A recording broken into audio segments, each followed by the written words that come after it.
Recent గా పవన్ కళ్యాణ్ గారు deputy CM అయిన తర్వాత ఆయన కొంచెం శాంతి పరంగా అంటే ఆయనకు ఉన్నటువంటి శాఖల పరంగానే చాలా ఉన్నతంగా వ్యవహరిస్తూ వస్తున్నారు. అంతకు ముందు ఉన్నటువంటి ఫైర్ ముఖ్యంగా ప్రత్యర్థుల పైన మాట్లాడేటువంటి తీరును ఆయన తగ్గించుకున్నారనే చెప్పాలి. అది ఎందుకు అంటే డెఫినెట్గా ఉండాలి.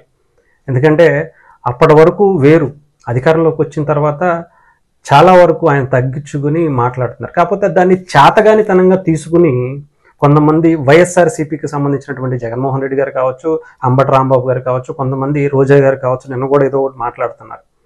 మనం కూడా సత్తెనపల్లికి సంబంధించినటువంటి పర్యటనలో రప్ప నరికేస్తాం, ఇయ్యేస్తాం అంటే నిజంగా నిన్న పవన్ కళ్యాణ్ గారు ఏడాది పూర్తయినటువంటి సందర్భంగా ఒక మీటింగ్ ఏర్పాటు చేసుకుని దాంట్లో మాట్లాడారు. స్టార్టింగ్లో కొంచెం స్లోగానే అనిపించినా కానీ 1 by 1 మామూలుగా వేసుకోవాలి.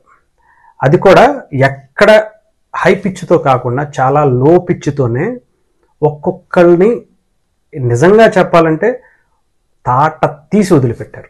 ఒక్కసారి మీకు వినిపిస్తాను, ఆ తర్వాత పవన్ కళ్యాణ్ గారి గురించి మాట్లాడినటువంటి మాటల గురించి మాట్లాడుకుందాం. తెలియజేస్తున్నాం, గొంతుకులు కోస్తాం, కుత్తుకలు కోస్తాం, ఇలాంటి నినాదాలకి భయపడే వాళ్ళం ఎవరూ లేవు ఇక్కడ. అలాంటివన్నీ చూసే మిమ్మల్ని మీలాంటి వాళ్ళు ఎదుర్కొని ఇక్కడ దాకా వచ్చాం. ఇలాంటి పిచ్చి బెదిరింపులు కానీ పనికి మాలిన బెదిరింపులు కానీ దయచేసి చేయకండి. తాటాక చప్పులకి ఇక్కడ ఎవరు భయపడేవారు లేరు. ఇంకా సంస్కారం ఉంది కాబట్టి, మాట మీద గౌరవం ఉంది కాబట్టి ఇంకా చాలా పద్ధతిగా మాట్లాడుతున్నాం. ముఖ్యంగా అధికార యంత్రాంగం అందరికీ, right from constituency level to the state level, my appeal to all the officials, make sure you give us, implement the good governance. ముఖ్యంగా లా అండ్ ఆర్డర్ కి సంబంధించి మటుకు కరప్షన్ లేని విధానాలతోటి ముందుకెళ్లాలని మనస్ఫూర్తిగా కోరుకుంటా ఉన్నాం. అలాగే ఏ విధమైన ఇబ్బందులు కలిగించినా, చాలా మందికి ఒక ఆలోచన ఉండొచ్చు, మళ్ళీ ఆ ప్రభుత్వం వస్తే ఏమవుతుంది, ఆ ప్రభుత్వం రావట్లేదు. ఎందుకు చెప్తున్నానంటే ఇది I want to give you confidence. Right, ఇది నిన్న పవన్ కళ్యాణ్ గారు మాట్లాడినటువంటి మాటల్లో ప్రధానంగా చూసుకుంటే మీ తాటాక చప్పుళ్లకు భయపడం. అంతేగా పవన్ కళ్యాణ్ గారు కానీ, చంద్రబాబు నాయుడు గారు కానీ, లోకేష్ గారు కానీ ఎన్ని చూసుండి ఉంటారు. గత 5 ఏళ్లలో మీరు ఒక రాక్షస పాలనే కాకుండా రాక్షస జాతికి సంబంధించినటువంటి లక్షణాలతో మీరు చేసినటువంటి సంఘటనలు అవి ఇవి కాదు, ఎన్నెన్నో ఉన్నాయి. ఎన్నెన్నో కుట్రలు చేశారు, ఎన్నెన్నో చేసుకుంటూ వచ్చారు.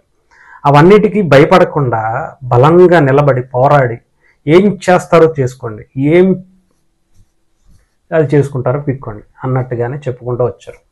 అలాగే నిలబడ్డారు, కొట్లాడారు, మీ మీద ఒక యుద్ధం చూపించారు. మీకు దానికి తగ్గ ప్రతిఫలం కొడితే 11కి వెళ్ళిపోయారు. ఇంకా అదే ధోరణి, అదే టైపు మాటలు, అదే టైపు సైకోయిజం ఇంకా చూపిస్తే ఊరుకునేది లేదు. ఓళ్ళు దగ్గర పెట్టుకుని మాట్లాడండి, లేదా ఇది ఇంకా మీరు ఎక్స్ట్రీమ్ చేసుకుంటే మీకే మంచిది కాదు. మీరు గౌరవంగా ఉంటే మేము కూడా గౌరవంగా ఉంటాం అని చెప్పడం జరిగింది. చాలా స్మూత్గా చెప్పారు. అంతేకాకుండా అధికారులకు కూడా చాలా క్లారిటీగా ఒక గుడ్ గవర్నెన్స్ ఇవ్వండి, రాజ్యాంగబద్ధంగా చేసినటువంటి తప్పులను వాటికి శిక్షలు వేయండి, చాలా మంచి గవర్నెన్స్ అందించండి ప్రజలకి అని చెప్పడం జరిగింది.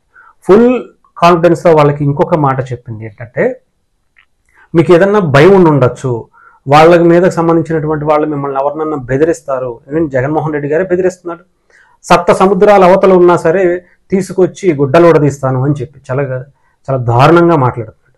ఏమీ భయపడాల్సిన అవసరం లేదు, నేను ఉండగా మీకు అలాంటి భయం లేదు. జగన్మోహన్ రెడ్డి ఆ ప్రభుత్వం ఇంకొకసారి అధికారంలోకి రాదు, నాది గ్యారంటీ అని ఆయన చెప్పడం జరిగింది. ఇంక మీరు ఆలోచించవచ్చు, టీడీపీ మధ్య జనసేన మధ్య ఏదో రకంగా గ్యాప్ తీసుకురావాలని వైఎస్ఆర్సీపీ చాలా కుట్ర రాజకీయాలు చేస్తుంది. మధ్యలో కొంతమంది వ్యక్తులతో మాట్లాడిపిస్తుంది, కొంతమందిని రెచ్చగొట్టేటువంటి కార్యక్రమాలు సోషల్ మీడియాలో చేస్తూనే ఉంది. మీకు చేత కాదా, వాళ్ళు మిమ్మల్ని అంటున్నారు, మిమ్మల్ని వీళ్ళు అంటున్నారు అని చెప్పేటువంటి కుట్రలు చేసుకుంటూనే వస్తుంది.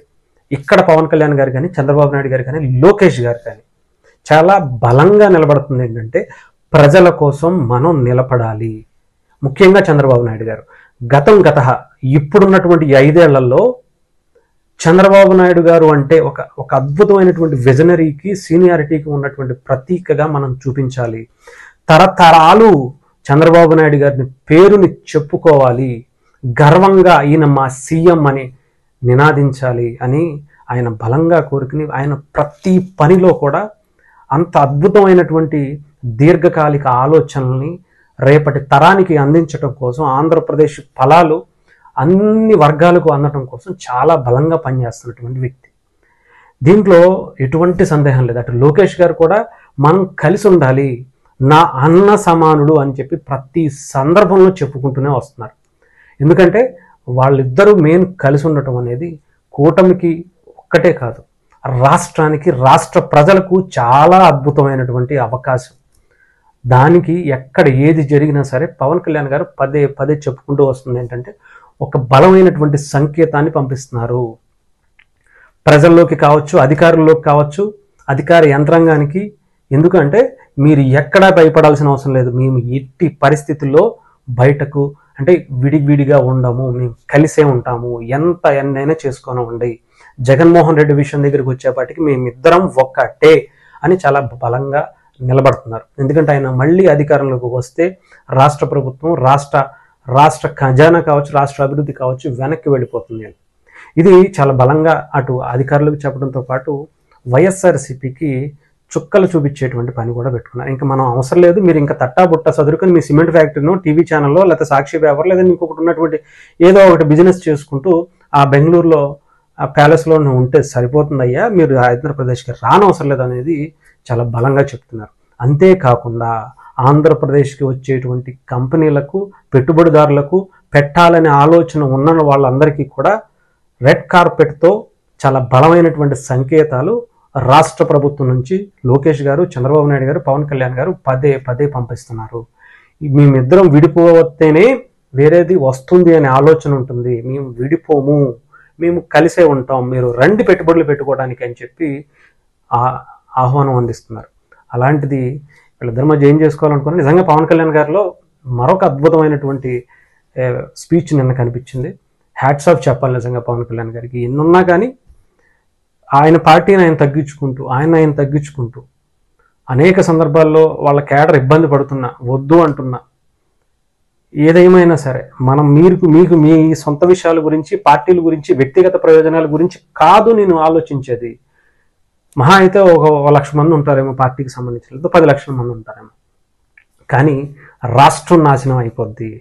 మన గురించి మధ్య విభేదాలు వస్తే బలపడేవాడు ఒకడు ఉంటాడు.